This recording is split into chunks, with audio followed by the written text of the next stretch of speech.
서울 곳곳에서 코로나19 집단 감염이 발생하고 있습니다. 무더위가 찾아오면서 방역에도 비상이 걸리기 시작했습니다. 예, 이대 목동병원 호흡기 내과 천은미 교수와 자세한 이야기 나눠보겠습니다. 시청자 여러분도 궁금하신 점 있으시면요. 샵 0945로 문자 그리고 유튜브 댓글로 남겨주시기 바랍니다. 교수님 안녕하십니까? 어서 오십시오. 예. 수도권에서 연쇄 감염이 계속 이어지고 있고 최근 한 달 걸 집계하면은 수도권에서 발생한 게 뭐 90%를 넘는다 이렇게 얘기들을 합니다. 강화된 수도권에서의 방역 체계, 수도권을 중심으로 강화시켜 놨는데 아무래도 계속 연장해 나가야겠다. 이걸 이제 결정한다는 거 아닙니까? 네. 보시기에는 어떻습니까? 최근에 너무 많은 확진자들이 수도권 중심으로 나오고 있고요. 수도권에서 발생을 하다 보니까 이 감염고리를 끊기가 힘든 것이 많은 분들이 한 곳에 모여 있죠. 특히 대중시설 같이 이용하고 대중교통 같이 이용하다 보니까 초반엔 젊은 층을 중심으로 많이 확산을 했는데 그분들이 가정에 돌아가면서 이제 취약계층, 노령층 계층의 부모님 들을 감염을 시키니까 또 그분들이 본인도 모르게 감염된 경우에 다른 소규모 교회라든지 뭐 회사라든지 이런 쉼터나 이런 곳을 가서 또 감염을 시키는데 노약자 분들께서는 증상이 초기에 잘 안 나타나다 보니까 모르고 계시는 거죠. 이게 바이러스 폐렴이나 모든 우리 감염 질환은 노령층 계층에서는 이렇게 피곤하다, 입맛이 없다, 정말 그냥 가벼운 감기나 몸살 정도로 오시기 때문에 잘 모르고 넘어가실 수가 있죠. 그래서 지금 보시면 소규모 나온 데가 한 명이 아니라 집단적으로 계속 발생을 하는 게 그렇거든요. 그렇게 되면 지금 젊은 분들은 사실 증상이 거의 없고 그래서 그냥 가볍게 지나가지만 이런 노령층은 대부분 입원을 하셔야 되잖아요. 그럼 수도권에 많은 환자가 갑자기 폭발적으로 발생을 하면 병상 자체가 우리가 준비를 할 수가 없거든요. 그러니까 의료 체계에도 문제가 올 수 있기 때문에 빨리 감염고리를 끊는 것이 제일 중요하고 그러기 위해서는 저희가 지금 생활 방역이지만 사회적 거리두기에 준하는 걸 계속 해야 된다고 생각합니다. 예, 연장을 해야 된다는 말씀이시죠. 그리고 확진자 한 명이 발생하고 다음 확진자가 나올 때까지 방역 당국에 따르면 3일 정도 걸린다고 하더라고요. 속도가 빨라진 것 같은데요. 이게 사람 간의 접촉이 많아져서 그런 것인지 아니면 바이러스의 뭐 변이가 일어나서 그런 것인지 어떤 원인이 있습니까? 지금 바이러스 변이에 대해서는 특별히 증거가 나온 건 없고요. 아무래도 사람 접촉이 많죠. 우리가 대구 같은 경우는 일부 조그만 잠깐 도시잖아요. 큰 도시긴 하지만 서울과는 비교를 할 수가 없죠. 서울, 인천, 경기에 거의 수도권 2,500만을 생각을 한다면 바이러스가 변이보다는 너무 많은 사람들이 접촉을 하기 때문에 확진자가 많이 나오는 걸로 생각을 하고요. 한 가지 제가 조금 이제 뭐 제 개인적인 생각일 수도 있지만 최근 연구를 보니까 우리가 증상이 생기기 전 3일 전부터 바이러스에 대한 감염이 굉장히 높고요.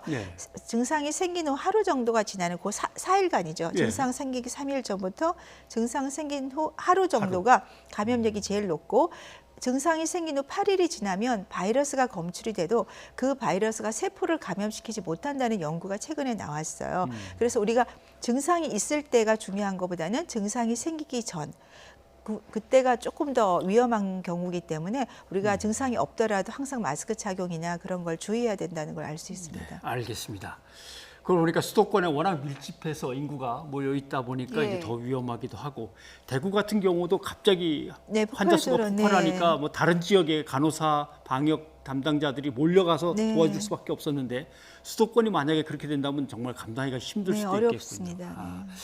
근데 뭐 당장 날이 더워지니까 방호복을 입으면 40도가 넘어간다는데 그 안에는 의료진들 또 방역 담당하시는 분들의 피로감은 뭐 보통이 아니겠습니다.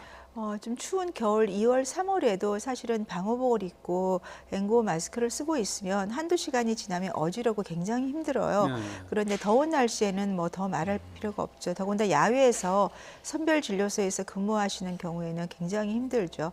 저는 이제 컨테이너에서 근무를 하는데 내일 합니다. 근데 그것도 마찬가지 굉장히 힘들어요. 하지만 이제 의료진의 의무기 때문에 하지만 지금 너무나 많은 검사 수가 확진자가 많아지면서 검사 수가 폭발적으로 늘어나게 되면 의료인은 한정돼 있기 때문에 피로감 때문에 또 의료인이 감염될 위험도 매우 높습니다. 그래서 정부가 대책을 내놨는데요. 방호복 대신에 수술용 가운을 입도록 권장을 하는데요. 이렇게 입어도 괜찮은 건가요? 안전한 겁니까?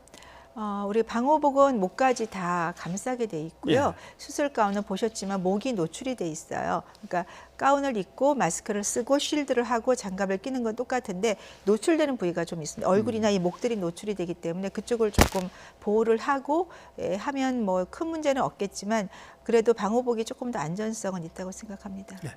요즘 이게 침방울 차단 마스크 써본 사람들이 훨씬 편하다고 얘기를 하더라고요. 네. 그러니까 훨씬 편하다고 얘기를 하니까 오히려 더 걱정이 되는 거죠. 예. 이게 감염병을 차단하는 데 있어서는 효과가 그대로 유지가 될까 이런 건데 어떻습니까? 우리가 이제 마스크만 착용하는 건 아니죠. 마스크와 함께 이렇게 거리 두기를 같이 하잖아요. 네. 얼마 전에 나왔지만 우리가 마스크를 착용하면 우리가 85% 감염을 막을 수 있고 그다음에 사회적 거리 두기 1m만 하면 82%다. 그래서 양쪽이 다 마스크를 하고 일정 거리를 두게 되면 대부분 감염은 차단할 수 있기 때문에 예. 네, 너무 마스크 자체의 어떤 기능도 중요하지만 그 두 가지 사회적 거리 두기를 같이 병행하면 괜찮을 것 같습니다. 예, 유튜브에서 인생 나침반님이 질문 주셨는데요. 서울에서 마스크 쓰고 지하철 타고 다녀도 괜찮을까요? 하셨습니다. 마스크를 써도 지하철이면 아무래도 거리두기가 안 되는 상황이잖아요. 네. 어떻습니까? 저는 이제 지하철 같이 밀폐된 공간에서 또 승차를 한두 시간 이상 오래 할 때는 뭐 비말 차단 마스크도 도움이 될 수는 있지만 저는 그것보다는 KF를 조금 쓰는 걸 권장드려요. 최소한 80 이상을 좀 써주시는 게 안전할 것 같습니다. 네. 저 지하철 탈 때마다 세 보거든요. 근데 요즘은 단 한 분도 제가 발견 못한 것 같아요. 다 쓰고 계시더라고요. 네, 그래도. 그러면 네. 안전하죠. 네. 알겠습니다. 그런데 에어컨을 이제 여러 명이 모여 있는 공간이나 집에서 어쩔 수 없이 이제 틀게 되는데 에어컨 사용을 어떻게 해야 되는지 좀 분명하게 지침이 있어야 될 것 같습니다. 네, 에어컨은 이제 지금 틀 수밖에 없는데요. 에어컨이 문제가 되는 게 비말이 보통 무거워서 1m 이내에 다 떨어져요. 그런데 에어컨 바람을 타게 되면 8m까지 날아가기도 합니다. 그러면 식당이라든지 이런 곳에 마스크를 벗고 식사를 하죠. 그러면 만일에 무증상 감염자가 식사를 하면서 얘기를 하면서 예. 바이러스가 많이 나오면 그 바이러스 공중에 떠 있다가 에어컨 바람을 타고 그 주변을 순회를 하게 되면 그쪽에 있는 분들은 감염이 되실 수가 있습니다. 그래서 식사를 할 때는 최대한 대화를 자제하고 그다음에 환기를 좀 하는 게 제일 중요해요. 그러니까 우리가 그 에어컨을 틀더라도 조금 이제 냉방 효율이 떨어질 수는 있지만 한두 예. 시간 이내에 반드시 좀 바깥과 환기를 하는 게 중요합니다. 예, 여름이 되니까 아무래도 뭐 에어컨이나 마스크 사용 지침에 대해서 궁금해하시는 분들이 많은 것 같은데요. 1633님이 질문 주셨습니다. 비말 차단 마스크도 코로나 전파를 막을 수 있습니까? 국산이 아닌 중국산도 괜찮을까요? 하셨습니다. 비말 차단 마스크도 우리 덴탈 마스크처럼 일반 KF의 한 50에서 80% 정도 막을 수 있다고 되어 있고요. 그것도 보시면 안에 그 부직포랑 그다음에 필터가 들어 있습니다. 막을 수는 있는데 우리나라에서 지금 나오는 비말 차단 마스크는 식약처 인증이 된 마스크거든요. 근데 중국산은 아직 식약처 인증이 안 된 거기 때문에 가능하면 국산으로 착용하는 것을 권장드립니다. 네. 이제 어쩔 수 없이 해변도 개방하고 해수욕장을 이제 설치하게 됩니다만은 어떤 것들을 지켜야 되겠습니까? 이제 지금 같은 경우에는 조금 좀 뭐 걱정이 되시죠. 예. 네, 우선은 가능하면 사람이 조금 없는 곳으로 좀 가시는 게 좋을 것 같고요. 그다음에 우리가 이제 해수욕장이나 그런 데 가시게 되면 식사를 많이 하는데 식사하면서 감염이 많이 되니까 식사는 물놀이를 끝나고 나서 따로 식사를 하시는 게 좋겠고, 그다음에 물놀이 할 때 이후에는 나오시면 마스크 착용하는 거 꼭 필요하고요. 그다음에 이제 같이 이렇게 모임이 있는데 저쪽 팀과는 좀 한 2m 정도 거리를 두고 있는 것이 좋을 것 같고, 샤워 시설에 갔을 때도 조금 간격을 두고 샤워를 하시고요. 이제 제일 걱정이 우리가 물에서 감염되는 건 거의 없다고 생각을 들어요. 근데 네. 그러니까 샤워 시설이나 그런 도구를 만져서 감염이 될 수 있기 때문에 샤워 후에도 꼭 손은 한번 꼭 씻어주는 것이 필요할 것 같습니다. 거리에서는 좀 덜하지만 그런데 가면 이제 침도 뱉고 하게 되면 치면 안 되는 거죠. 그렇죠.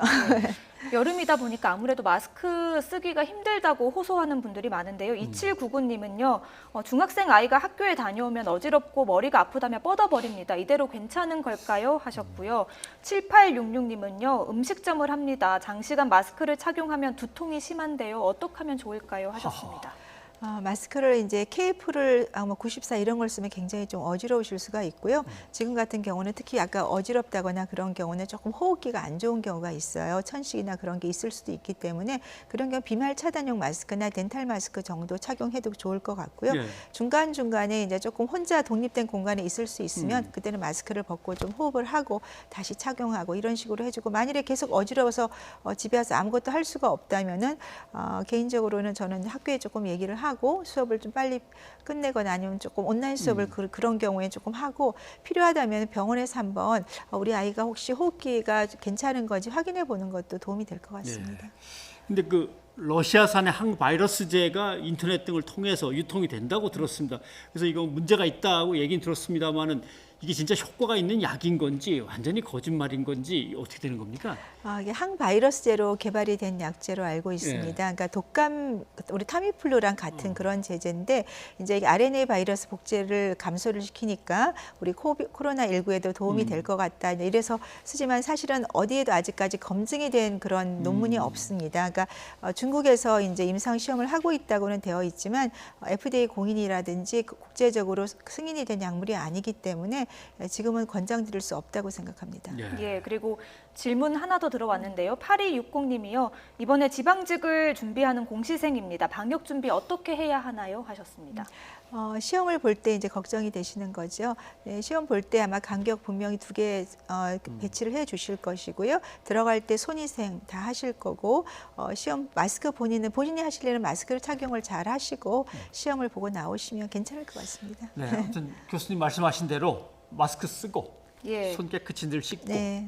만지지 않고 그다음에 거리만 약간 띄우면 뭐 네. 별 문제가 없을 수도 있는 건데 잘 안 되네요. 그리고 조금 걱정입니다. 희망적인 것은 이제 9월, 8월, 7월에 임상 3상이 들어가는 백신도 있고요. 네. 예. 8월, 9월이 되면 하나 내지 2개는 나올 것 같아요, 백신이. 그래서 적어도 연말에는 우리가 사용할 수 있다고 하니까 조금만 더 참으면 그때까지. 될 것 같습니다.